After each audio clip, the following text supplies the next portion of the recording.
2022 एक ऐसा वर्ष है जो कई कारणों से इतिहास में पूरे 21वीं सदी से सबसे महत्वपूर्ण वर्षों में से एक के रूप में दर्ज किया जाएगा। लेकिन सबसे बड़ा कारण यह है कि 2022 में 300 से अधिक वर्षों में पहली बार चीन अपना शीर्ष स्थान खो देगा। दुनिया के सबसे अधिक आबादी वाले देश के रूप में according to official Chinese state data जो 2022 में रिलीज हुआ है, ये बताया गया कि चाइनीज पॉपुलेशन में मोर देन 60 ईयर्स पहली बार गिरावट आई है। 2022 में चाइनीज पॉपुलेशन लगभग 8,50,000 तक कम होने की उम्मीद है। यह 1960 to 1961 के ग्रेट चाइनीज फेमिन के बाद पॉपुलेशन में पहली बार गिरावट है और अब अगले कुछ दशकों तक हर साल गिरावट होगी। एक और फैक्ट आ सकता है जो गहरी से बदल देगी और जिस तरह की दुनिया में हम रह रहे हैं उसे प्रभावित करेगी। दशकों के अंतर कम करने के बाद इंडिया कुछ महीनों पहले ऑन अप्रैल 2023 में आधिकारिक तौर पर दुनिया का सबसे अधिक पॉपुलेशन वाले देश बनकर उभरे। 21st सेंचुरी के लास्ट तक इंडिया चीन पर कायम रखेगी क्योंकि इंडिया का पॉपुलेशन लगातार बढ़ रहे हैं और चीन के पॉपुलेशन घटते जा रहे हैं। अब से 2060 तक 40 वर्षों से भी कम समय में इंडिया के पॉपुलेशन 1.7 बिलियन तक पहुंचने का अनुमान है। दूसरी ओर अब से 30 वर्षों से भी कम समय में 2050 तक चीन के पॉपुलेशन आज के तुलना में 100 से 200 मिलियन कम हो जाएगा, यानी 22nd सेंचुरी की शुरुआत के करीब पॉपुलेशन में 20 करोड़ की कमी आएगी। लेकिन आज 2023 में Chinese population entire human population का लगभग 18% है। 17th सेंचुरी में चाइना के पॉपुलेशन वर्ल्ड पॉपुलेशन का 20% थे। ये एक ऐसा फैक्ट है जिसने हंड्रेड्स ऑफ ईयर्स में हर एक चाइनीज गवर्नमेंट को ग्लोबल अफेयर्स पर भारी प्रभाव डालने की अनुमति दी है। Just for the sake of context, China में करंटली यूरोप, नॉर्थ अमेरिका और ऑस्ट्रेलिया की तुलना में ज़्यादा लोग हैं। लेकिन चीन के लिए यूनाइटेड नेशंस पॉपुलेशन को दिखाते हुए 22nd सेंचुरी की शुरुआत में Chinese population world wide human population में 8% से भी कम होगी, जब वर्ल्ड पॉपुलेशन अप्रॉक्सीमेटली 10.3 बिलियन है। तो इसका मतलब है कि चाइनीज पॉपुलेशन नियरली 824 मिलियन है। ये एक फैक्ट है जो ग्लोबल अफेयर्स में चाइनाज डेमोग्राफिक इन्फ्लुएंस को काफ़ी कमज़ोर कर देगा, जैसा कि देश ने पहले कभी नहीं देखा है। लेकिन बीजिंग के लिए फ्यूचर पॉपुलेशन में गिरावट के कारण विश्व अहंकारमय दिखता है। अब से चीन के जियोपॉलिटिकल राइवल अमेरिका के पॉपुलेशन केवल इसी तरह बढ़ सकते हैं। पॉपुलेशन अनुमान करने वालों का अनुमान है कि 21st सेंचुरी के अंत तक अमेरिका के पॉपुलेशन आज से बढ़कर लगभग 400 मिलियन हो जाएगा, जो अब चीन के 800 मिलियन के लगभग आधे होगी। ये बिल्कुल डिफरेंट रियलिटी होगी क्योंकि चाइना और अमेरिका के पॉपुलेशन एक दूसरे से लगभग 4.5 गुना अधिक है। जैसे चीन को मैन पावर के लिए एम्प्लॉयमेंट और मिलिट्री सर्विस में एक सिग्निफिकेंट एडवांटेज मिलता है। ये विशेष डेमोग्राफिक एडवांटेज जो चीन को presently United States of America पर प्राप्त है, लगभग निश्चित रूप से आधा हो जाएगा। तो फिर आप जापान, साउथ कोरिया, ताइवान और ऑस्ट्रेलिया जैसे नेटो में अमेरिका के महत्वपूर्ण ईस्ट एशियन सैन्य सहयोगी पर विचार करें। इन अमेरिकी नेतृत्व वाले देशों में 2023 तक पहले से ही लगभग 1 बिलियन पीपल रह रहे होंगे, जो इस समय चीन के टोटल पॉपुलेशन का लगभग 70% है। हालांकि जापान, साउथ कोरिया और इताली जैसे देशों में पॉपुलेशन में गिरावट देखी जा रही है। दूसरी ओर United States of America, France, Australia और कनाडा जैसे देशों के पॉपुलेशन में वृद्धि जारी है और बढ़ने की उम्मीद है। इसका मतलब ये है कि साउथ अमेरिका, यूरोप, ओशिनिया और ईस्ट एशिया में अमेरिका के नेतृत्व वाले अलायंस नेटवर्क 21st सेंचुरी में अपने कॉम्बाइंड पॉपुलेशन को एक समान बनाए रखेगा।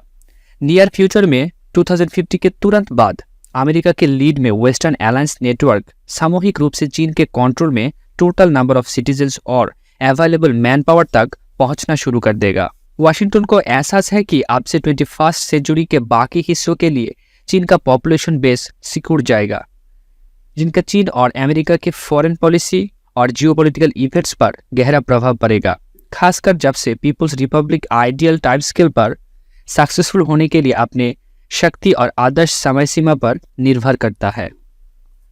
ताइवान की मिलिट्री इन्वेजन में बीजिंग को अब एहसास हुआ कि डेमोग्राफिक विंडो में डिजायरेबल चेंजेस को पूरा करने की अवसर है, जैसे कि ताइवान पर पॉलिटिकल कंट्रोल को स्थापित करना सीमित और बंद हो रहा है और निश्चित रूप से शुरुआती 20-30 के दशक में पूरी तरह से बंद हो जाएगा। एक रियलिटी जो बताते हैं कि यदि पीपुल्स रिपब्लिक ऑफ चाइना वास्तव में ताइवान पर अटैक करना चाहते हैं तो ऐसा करने का उनका सबसे अच्छा मौका उस विंडो के हमेशा के लिए बंद होने से पहले है, या फिर कभी नहीं। तो इससे पता चलता है कि ताइवान पर Chinese इन्वेशन most likely with in 8 years के अंदर होगा, या फिर कभी भी नहीं होगा। तो अब सवाल यह है कि चीन ऐसा स्थिति में कैसे पहुंचा।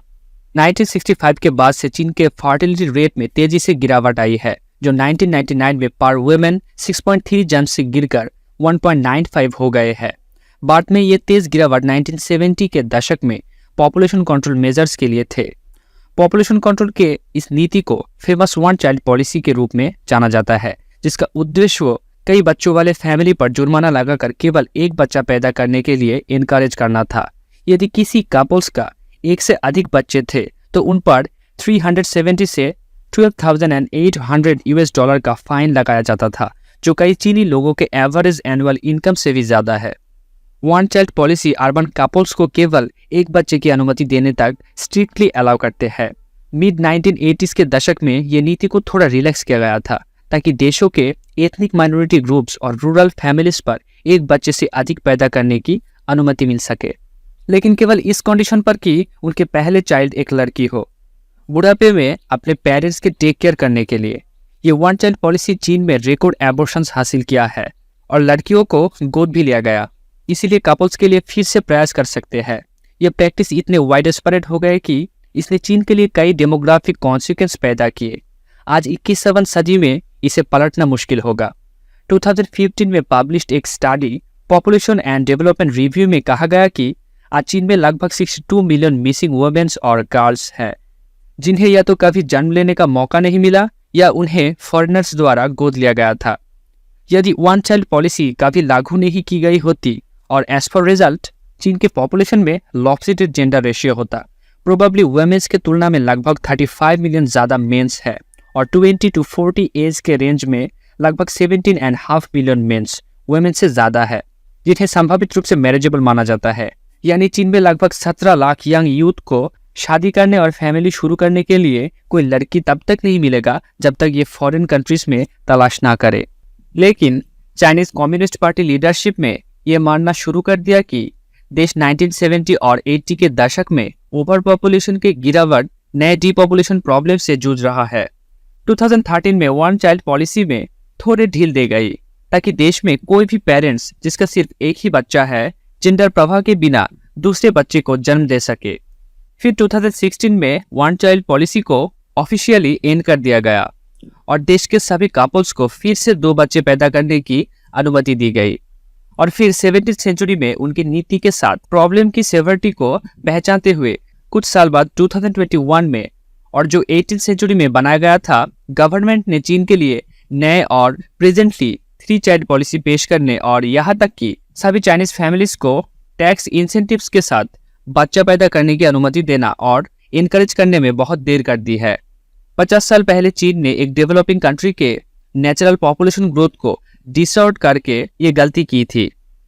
ये मानव जाति के इतिहास में सबसे बड़े और सबसे स्ट्रिक्टेस्ट पॉपुलेशन कंट्रोल पॉलिसी थे और चीन आज इसका परिणाम भुगत रहा है, क्योंकि चीन के पास अब प्रचुर मात्रा में लेबर नहीं है जो फॉरेन कंपनीज को अट्रैक्ट करता था और उसे दुनिया के फैक्ट्री बनाए और बहुत तेजी से इकोनॉमिकली ग्रो करने में मदद करता है।